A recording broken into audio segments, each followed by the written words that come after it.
I love to tell the story when I was in Bell Labs. There were these big, huge mainframes that were 100 feet away from me. They generated a lot of electromagnetic radiation, but they were far away from me. Fast forward to today, I have that same power in my laptop, and it's right next to me.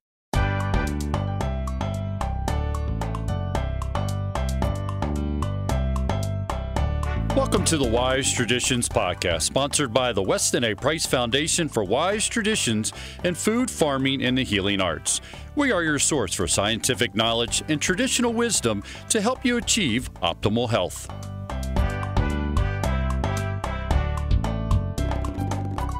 I'm your host, Hilda Labrada-Gore. This is episode 101, and my guest is Daniel DeBaun. Daniel is an internationally recognized expert in EMF radiation, EMF shielding, and EMF-related health issues with a special focus on the effect of exposure from mobile devices such as laptops, tablets, and cell phones. He has over 30 years of engineering experience in the telecommunications industry, and he is the co-author of Radiation Nation, The Fallout of Modern Technology. Honestly, most of us haven't given a second thought to what we're being exposed to, but Daniel alerts us to the risks of exposure, and he tells us what we can do to minimize the damage to our health. Before we begin the conversation, we want to recognize our sponsors. As always, the Weston A. Price Foundation comes first. If you love them and love this show, please contribute to the annual fundraiser. Go to westonaprice.org and click on the Support Our Many Projects button on the homepage. And thank you so much. And Defender Shield. Protect yourself and your family from EMF radiation from cell phones, laptops, tablets, iPads, and more. Visit defendershield.com.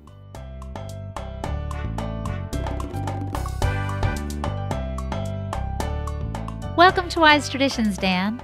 Well, thank you so much, Hilda. I really appreciate you inviting me to chat today about electromagnetic radiation. This is a really important topic, and we haven't addressed it yet. I want to begin with this question. You told me that your wife saw your sons with their laptops working from home, and she suddenly burst out with the comment, "I want grandchildren." What was that about, and how did that inspire your book? It's absolutely true, Hilda. 4 or 5 years ago, my sons, who are men, were sitting there having their laptops on their lap for hours. And my wife was watching and says, "I want grandchildren." And so I thought about it a second, and I have a lot of background in technology and standards and all sorts of stuff in this space. And I thought to myself, she may be right.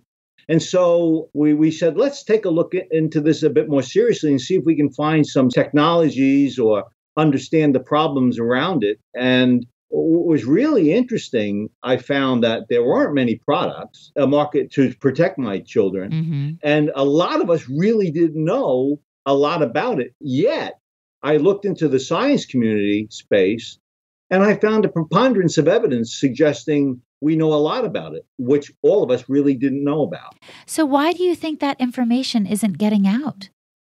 I don't know, Hilda. You know, I'm asked that question time and time again. And we are a community that has news reporting, mm-hmm. and they're driven by factions.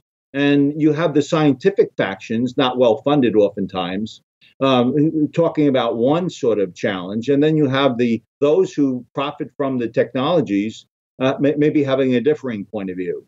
And so as a result of that, we don't know much about it.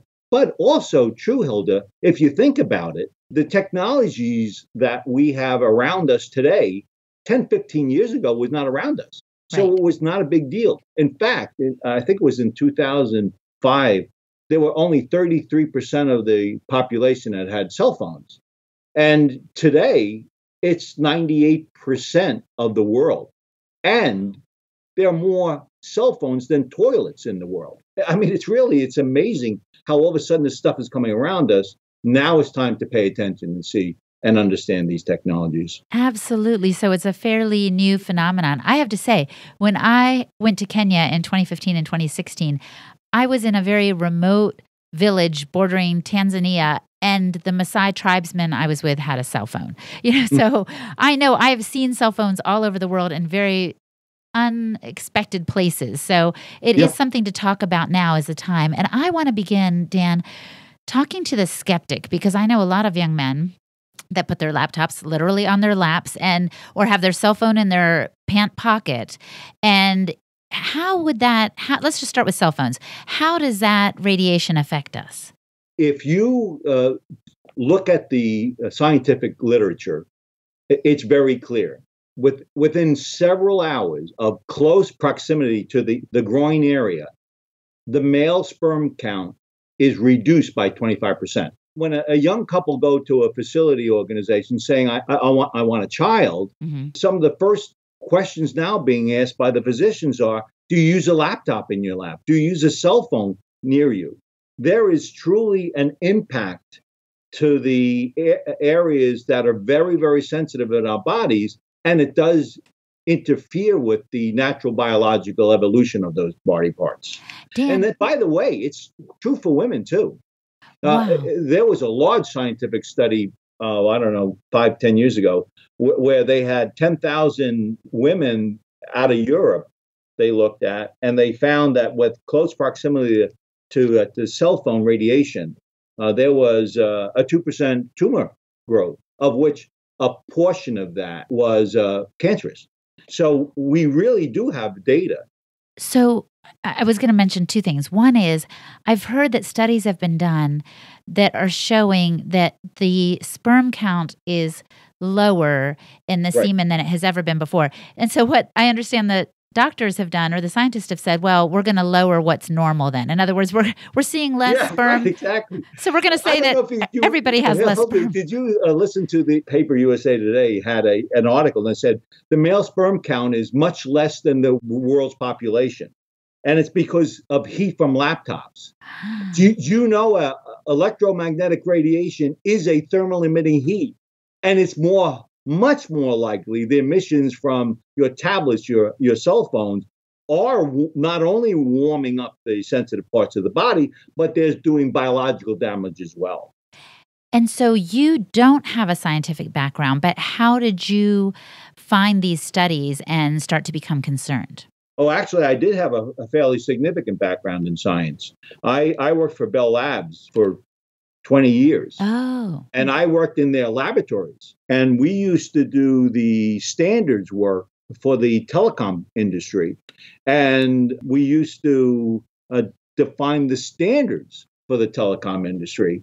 And so that's why I decided to look into the literature, because the reality of it was I had a fairly significant background in the space. So I wanted to find out what was really going on in science. When I did, I came out saying there's a preponderance of evidence. I don't understand. We really do understand a lot about the impacts of exposures to radiation. And by the way, Hilda, so what are the sources of electromagnetic radiation? Yeah, let's go there. Let's talk about what that stuff is. When you have a refrigerator operating with electric motor, when you have your hair dryer you use, when you have your toaster oven being used, all of them emit extremely low frequency emissions. When you use your laptop or your router or your computer, your cell phone, they communicate into the internet or maybe to call your friend. That's known as RF radiation, radio frequency radiation. Mm-hmm. And so, a point of fact, none of this stuff exists in nature. It's only what man develops, and now it's getting very, very close to us. And you have to be aware of those sources more than ever before, because they do influence the way we live and the habits we have and impacts on our health. Wow. And you're right. We are surrounded. I live in the city. So when I go to log on to my laptop in my home, I used to see a couple of, Wi-Fi networks in my neighborhood. Now, like 20, I'm embarrassed to tell you, 25 show up. Like I have all these options, which I know means that more waves are hitting my place than ever before, right? Yeah, that's exactly right. Here's a story. Over 30 some odd years ago, there was a chemical biochemist who said, it's not the fat in the butter. It's not the stuff we find in eggs that's going to kill us, creating the cholesterol. Mm-hmm. He said it's the trans fats that are being used. And so he said, I think we shouldn't be cooking with trans fats. I think we shouldn't be putting trans fats into our butters so it spreads easier. That's what he said 30 years ago. Yeah. Do you know what? It only became banned this past year. Wow. That's how long it took to ban a technology that we all sort of embraced, but in the end found it to be dangerous to our health. Well, I believe even NIH, if I'm not mistaken, you correct me if I'm wrong, released some study where they said that all of this RF and EMF exposure is going to be for us today like cigarette smoking was in the 50s. In other words, people thought it was okay, like what you're saying. People thought it was fine, and then it turned out it was really damaging to our health.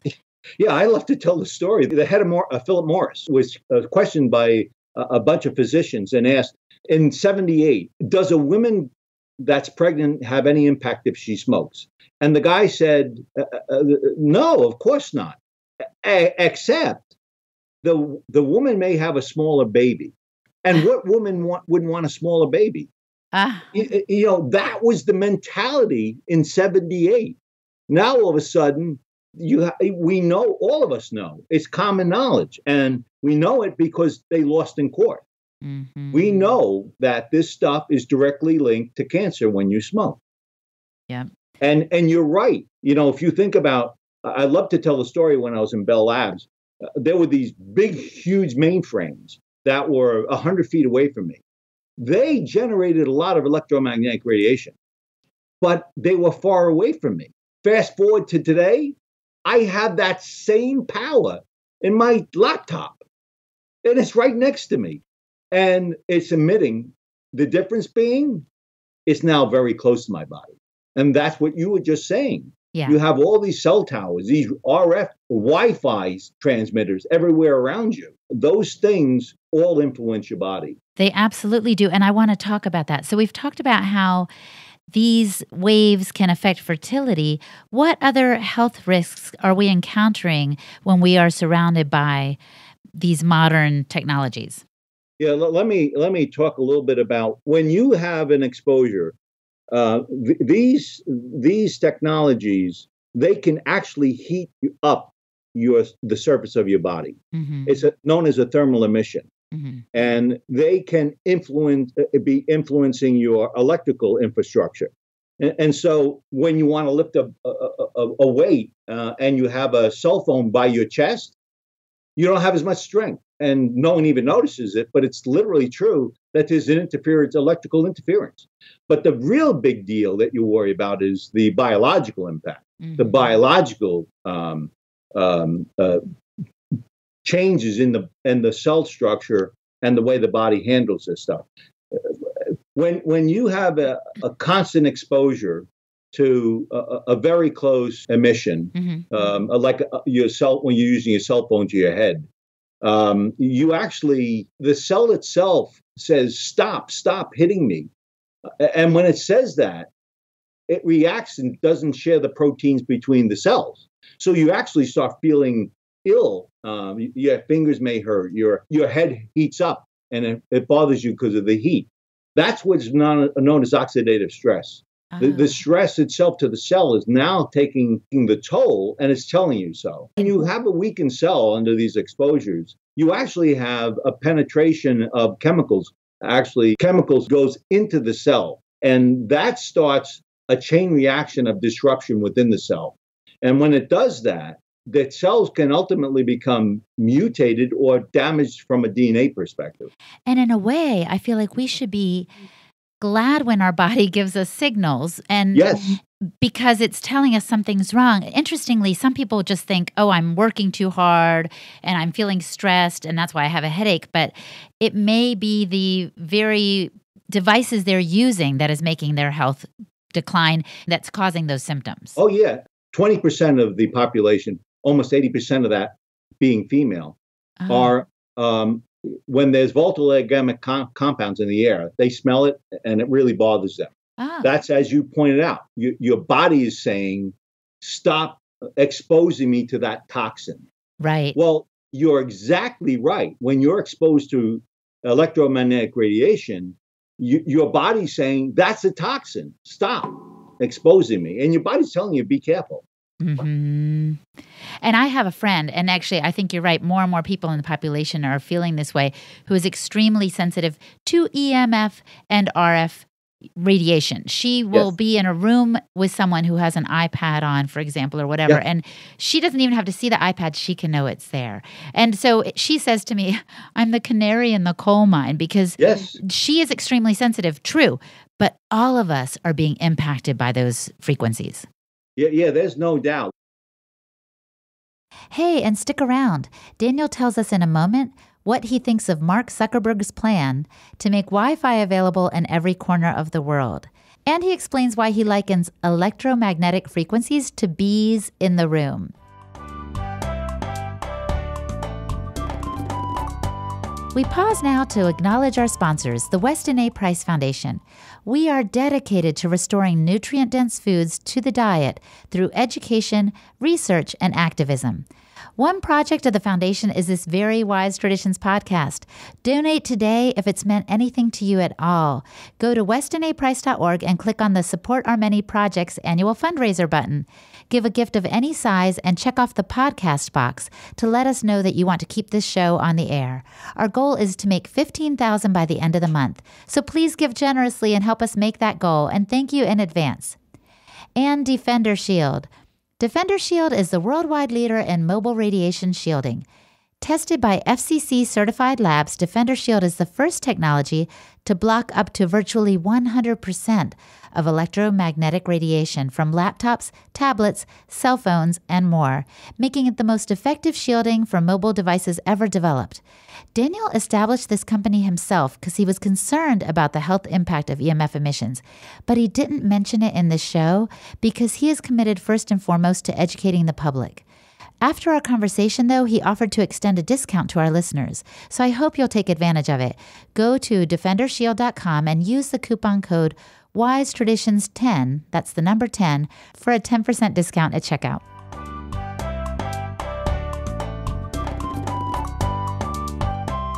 We know that electric hypersensitivity has been growing over the last 10 years.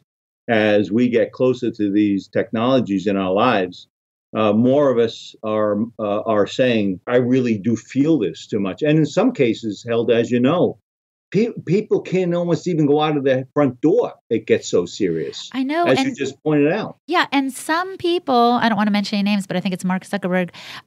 They want to make it so that there's Wi-Fi everywhere. Dan, what do you think of that? Oh, I think it's terrible. I call that bees in the room. And we'll talk about this a little bit more, Hilda. But when you have one bee in the room, and let's say that's a cell phone. Okay. And it's in the room, and it's only one cell phone. That's a bee. One bee won't kill you, right? No. If you have 1,000 bees in the room, 1,000 bees will kill you. Yeah. And that's what's happening. You often find there's references in science to ADHD, leukemia, all related to electromagnetic radiation. And that's the bees in the room problem. When the more bees are in there, the more your body is reacting to that environment. Can you email Mark Zuckerberg? Yeah. I mean, seriously, but I'm wondering, is anyone communicating these concerns to the people who are at the forefront of this movement? The World Health Organization considers RF signals a carcinogenic. They consider it a to be carcinogenic. The World Health Organization. Yeah. So this is not some fringe group. This is not some fringe group. They're not fringe. And arsenic is considered a to be carcinogenic. Of course. So and then there's organizations like the Bio Initiative, where many of the world sciences have put together reports over the last several years, constantly updating each year, sharing their knowledge of what they think is the best in class understanding of the technologies and how it relates to our bodies. And they're doing a very good job. And this is really even the most interesting is last year, the National Toxicity Program, which is a division of the federal government, they spent $25 million and they created an epidemiology study. What they did, they took cell phone transmitters and they had a 20,000 unit population of exposures. And what they found was, much to their chagrin, by the way, What they found was there was an increase, a 2% to 13% increase of frontal lobe and heart cancer related to exposures, excess exposures. And so now even the federal government has a division, not the FCC. They ignore this stuff. But another branch, the toxicity branch of the government, did find their findings of fact, made it clear it was clearly a danger to the health of all of us. So while you were talking, I just turned off the Wi-Fi on my laptop because I'm realizing we are exposing ourselves, and there is evidence. I want to put some links in our show notes so people can look at it for themselves, that there are grave health risks confronting us now with all this technology. But my question to you, if there's all this evidence, Dan, is why do some people say you're crazy? Why do some people, for example, they accuse my friend of being, making it up, or people who say they have these sensitivities or are reacting to these frequencies, others accuse them of being off the wall. Yeah. Remember, it's a very recent technology in our lives. So like all of the examples we use, smoking, trans fats, all those things, they were really in our lives for many, many years before it became generally understood that this stuff was in danger. So you have very much a mixed environment. But I got to tell you, women understand this stuff intuitively better than men. Men are slow. They are slow about this stuff. So I'm thinking of my friend who's very sensitive. She actually got a device to measure the levels of these frequencies in her home. Is that a good idea? And what is the name of that device? Do you know? Yeah, it's probably a trimeter. That's what most general people use, lay people use. And it's a good indicator. What's more important is to know where the bees in the room are, believe it or not. Well, no, that's what I'm thinking. Like, we need to know what's causing this issue. Think about what's in the room that generates an emission. If you have a refrigerator and you're sitting on top of it, then you should move, because there's a motor generating 60 cycle hertz emissions from that. If you're using a hair dryer, 100 milligauss is generated by a hairdryer. It's a lot of stuff coming out of there, but you're only using it for a little bit. So you want to use it, but be careful not to overuse it if you don't have to. It's just a matter of precautionary measures. Take precautionary measures.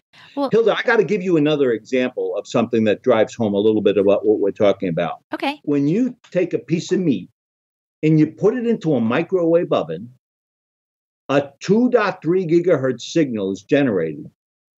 It heats up the water between the cells, oscillates the cells, and the meat's cooked. You don't need to know what a gigahertz is. It's just a number. But guess what? Your Wi-Fi, your cell phones, they all work around 2 gigahertz. It is a microwave signal. It is a known thermally emitting signal that you are actually putting close to your body. That's what that is. Oh, so it's like we're cooking ourselves. Yeah, you're cooking yourself. Oh, no. And I like medium. We want to be rare. So let's talk about that, Dan. Let's talk about what are some practical precautions you would recommend to protect ourselves from these radiation waves? Pretty simple stuff. Time and distance are your friends. If you use a cell phone for 2 minutes and you put it down, and you put it to your head and then put it down, there's absolutely nothing to worry about. The duration of time of the exposure is extremely low. And so when you get exposures, just be careful that you don't extend those, like don't use the laptop on your lap like my sons were doing for 4 hours at a clip, because that was exposures that killed 25% of the sperm. So if it was an hour, 15 minutes, it's unlikely to have that biological impact. And distance, if you use a cell phone and you put it on speakerphone, there's absolutely no danger. And here's a good rule of thumb, Hilda. When you have something against your body, well, that's the maximum exposure that can give you the most potential danger. And, people do. They wear their cell phones in their shirt pocket or their pants pocket, and some women tuck it in their sports bra. Yeah. And that, as modern science tells us, it causes cancer. Wow. And if you're 1 foot away, it's 80% of that danger is gone. By 4 foot, 98. So just by moving something away from you, reduce the number of bees in the room, you're really getting pretty safe. So you don't need a meter. All you got to do is know where the sources are. You know, it's sort of simple stuff. And by the way, if you don't need it operating, turn it off. I have, for example, in my house, I have a router, and I have a little timer, $10 timer. I turn it off at night on a timer, and then I turn it back on in the morning so I can do my internet stuff. So turning stuff off, moving it away from you, and keeping time short in exposures are the simple, practical kinds of actions you can take to minimize exposures and dangers to your body. That's great because these are simple, actionable. Yeah. I want a hard one. I want you to tell me a difficult one. If we were like, okay, I want to go above and beyond. Obviously, I need to move, but besides that. No, actually, I have suggested people do that. Really? Oh, yeah, because I coach oftentimes. And when you have, you can take a fluorescent light bulb and walk in front of a high wire, a 10,000 volt wire, and it will light up. There's so much emissions. And if you're less than 200 feet away from that, I would move. Because that's a constant load to your cells. And so, but there are some other actions. You can actually shield these faces of exposures to reduce that exposure to your family. Maybe we'll talk about that a little bit. But oftentimes, like meters, big deal these days, Hilda, is like, oh, I got a smart meter, and that's an RF signal. And they're saying that's dangerous to me. Well, they are. But if it's on your garage and there's 2 car lengths between you and the meter, there's no danger at all. If it's on your bedroom wall, then move your bed. If it's against the wall and your head is against the wall, take your bed, turn around, put it the other way, and you're safe. All you got to do is be aware of where the bees are. That's all. I might call this episode, watch out for those bees or something about the bees, right? because really it's a simple analogy, but it's sort of a very good coach for you. It is. And this has really been helpful. So this is really simple and actionable, and I'm so glad you've come on the program today. Dan, I want to ask you what I often ask my guests, which is, if the listener could only do one thing to improve their health, what would you recommend that they do? In this context, of course, is take action. When I was talking about emissions, I was talking about standards for an adult male established 30 years ago. That signal went 1 inch into the head. A child that's 6 years old that uses a phone, it goes completely through their head. Wow. So if there's one thing you should think about is, how do you reduce the exposure in this space? And you will definitely know the difference over time. A child, I'm old. It doesn't matter to me if it impacts me. But a child that has their whole life in front of them, you need to be careful. That's a great word of caution, and I hope our listeners will take all of this to heart. And I'm so grateful for the time that you spent today. So thank you so much, Dan. No problem. Thank you very much for inviting me. My guest today was Daniel DeBaun. To learn more about Daniel, visit his website, defendershield.com. Or simply go to the westinaprice.org website, visit the podcast page, and look for the show notes for episode 101. And that will include links to resources mentioned in today's episode. Hey, and a big thanks to Podcast Village. They are pros when it comes to training, producing, and promoting podcasts. Check them out at podcastvillage.com. Interns for the show today include Cynthia Castro-Cohen Enriquez, Joy Farrar, and Lily Hanth. Hey, and don't forget to connect with me personally at Holistic Hilda on Twitter. I want to get to know you better, and let me know what you thought of today's show. Thanks. Did you know that there are Weston A. Price Foundation chapters all over the U.S. and around the world? Chapter leaders help you find good food in your area, and some have meetings you can attend. Go to our website, westinaprice.org, and click on Find a Local Chapter to see if there is one near you. Wise Traditions is brought to you by the Weston A. Price Foundation for Wise Traditions in Food, Farming, and the Healing Arts. The content of this podcast is provided for informational purposes only and is not intended as a substitute for medical advice.